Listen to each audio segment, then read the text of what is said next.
But people, all you have to do is read the Bible. You know, when you're chosen by God, people are going to be mad at you. They don't even know why they're mad at you. They don't even know why they hate you. But it's all right. The Bible says, bless and not curse. Bless and not curse. And I'm learning that. And I understand what that means. Like when some people start ridiculing you and persecuting you, don't do it back. Even though the flesh in me wants to do the same thing, reward evil for evil. But I'm growing, and you are going to be growing too. But you got to think about it. God said, after you suffer a while, I'll perfect you. I will perfect you. You see, Joseph's story is one of intrigue. It's one of a great story. Like, I remember I was watching the cartoon version of Joseph, and I cried because it was like, it's a song in there he called, You Know Better Than I. You Know the Way. And Joseph was going through all the trials and tribulations he was going through, and he was just calling out to the Lord, and the Lord was like, then he just finally just said, hey, you know what you're doing. I trust you, God. And you got to get to that point too as a child of the Most High God. You know what you're doing. I trust you, God. And everybody's not going to be like that. Everybody, he said, many are called, few are chosen.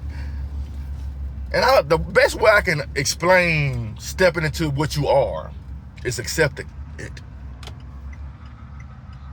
You know, let's put it this way. It's like God is looking down, calling out to every child in this world for them to realize what their purpose in life is. And some people are not answering.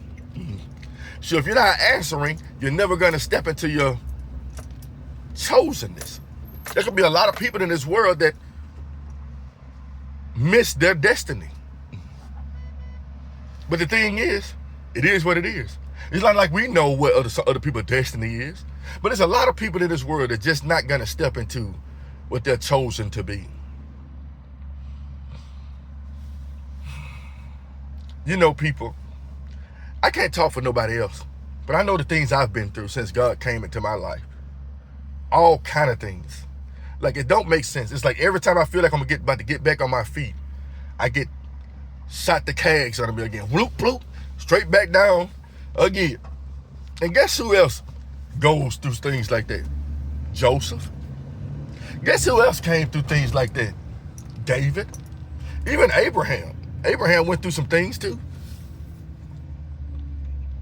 You know, Noah went through some things. Think about what Noah had to witness. The whole world, except him and his family, get wiped out. You don't think that's suffering? The righteous will suffer the look. Why do you think he drunk himself after the fact? Anybody who's been through any battles in their life, sometimes you just want to have a drink after the fact. And that's exactly what Noah did. And people are like, but Noah was considered righteous. But he still drunk some wine after all the things that he went through. You see, God knows the heart of man.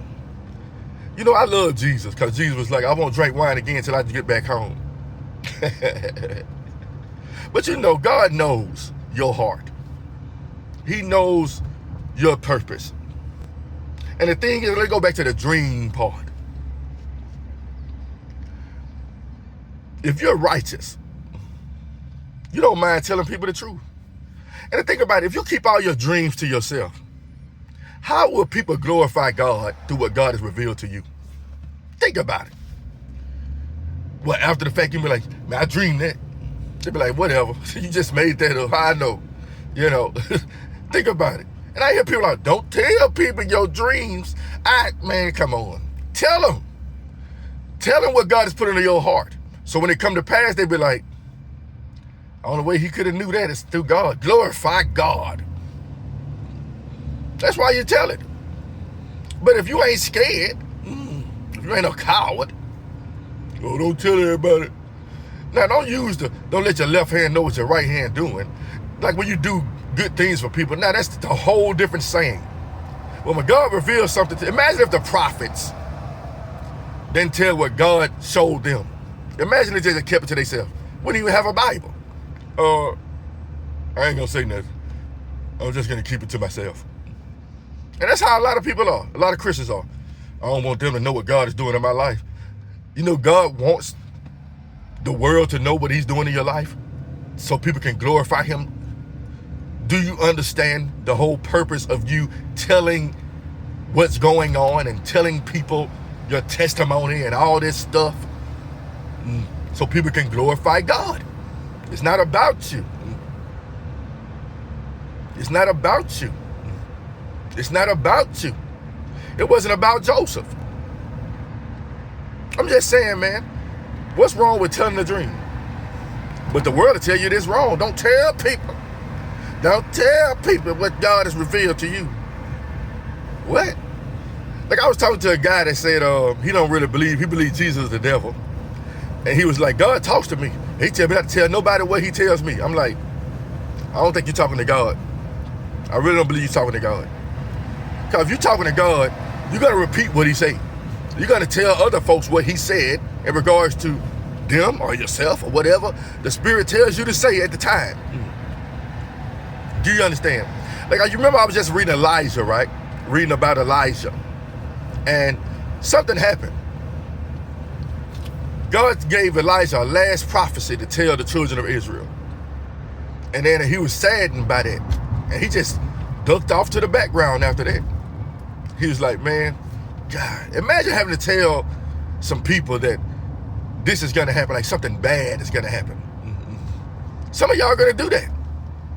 You know, it's easy. Prophets these days are really not like the prophets of the Bible. You know, I always tell people something I notice. When things are going well, there's no need for rebuke, or there's no need to say anything. If everything is going good, there's no need to say anything. You know that? You know that, right? If you're doing what you're supposed to do. I guess we live in a world where people just want pats on the back. Sometimes you'll get it, but don't get used to it. People ain't finna pat you on the back for nothing. But you shouldn't need that. As long as you got God. You shouldn't need somebody every time you do something good. Here goes some candy. You know, that shit like take the prodigal son. Right? Let's talk about that story for a second. Let's talk about the prodigal son story. You know, one dude, I want my inheritance. His father was like, man, you know what? Forget it. Here you go. And went out there, he wasted his substance and ended up trying to eat out there with the swine. He was like, let me go home to my father's house, right? And he saw the father, saw him from afar away and was like, that's my son. I've been waiting on him to come home. And he made a big feast for him. And guess what? But the brother who was there the whole time doing the right thing, you ain't never did it for me. He's like, it's been here. You could have had a gathering for your friends, but you trying to be Mr. Perfect here. You know what I'm saying? If you look at the story from a different, he was like, you could have did this anytime. What mine is yours. Shouldn't I rejoice because my son returned home?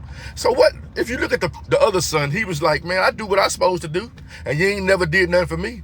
Well, you dwell in the house of the Lord, you're good. What do I need to do for you? Do you understand what I'm saying? You've been doing what you're supposed to do. But you could have had a party. But you want to see me overly righteous. Why destroy yourself before your time? And you look at your brother like he's just a horrible person. But one thing about your brother, he went through something. And he didn't realize I need God. That's the whole story about the prodigal son. Because we didn't all had our prodigal moments out there. But as I was saying, you don't rebuke.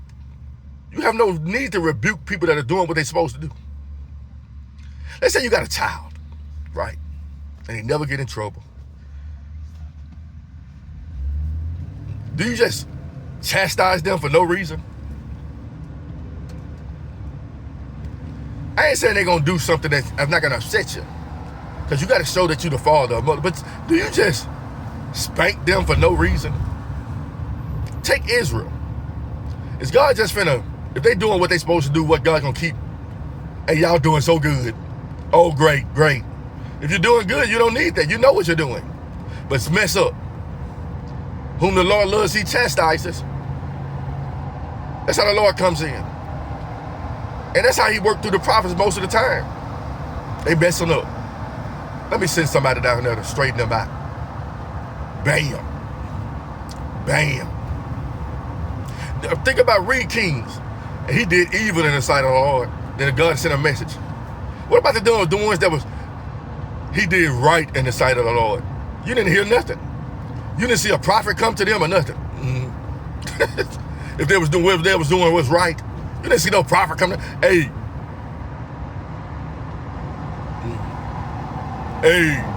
you're doing so great. Because you don't want your head to be big. And that's what type of person Joseph was. Joseph didn't need rebuke. He was chosen.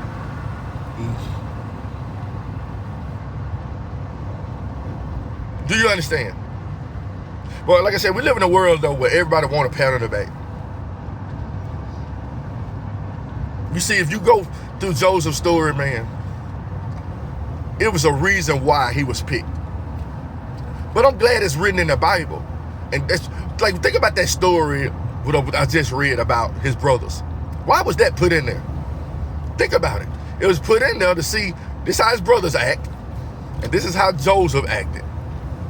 And Joseph was different from his brothers. You're going to be different from your brothers. You're going to be different from your sisters. Because God has called you out to be different. You are a lamp. And he got a purpose for you, just like he had a purpose for Joseph. And I don't want to get ahead of myself, but he has a purpose for your life. And a lot of people look at the Bible like, look at how rich Joseph was. If you read between the lines, Joseph was set apart for a mission for God. Listen, I don't want to get ahead of myself. All kind of things going to happen in the land. And then he went to Egypt. You know, you're going to be put in situations as the child of the Most High God. A situation where you're going to be accused of things. Because some people just want to find something bad out about you. And it upsets you. Like, I know people be like, well, if it ain't true, why you getting mad about it? Who like being lied about? I'm just saying. You right. When they were calling Jesus a devil, the Jesus was like, you know what, I am a devil. Why would Jesus admit to something like that just to stop the argument? Oh, you right. What Jesus said, you a devil. And you are your father. He went even further. You are a devil, and you are your father that said you're not with me. He just went on and just slayed the smacker down on him. But they think you as Christians, you just go, okay, you right. Sometimes you might do that just to end the argument, but sometimes you like, you know what? Forget that. You ain't finna tell me I'm something that I know I'm not. Do you understand what I'm saying? You ain't. Think about Joseph. Like I said, I'm getting ahead of myself. But let me pause and I will continue.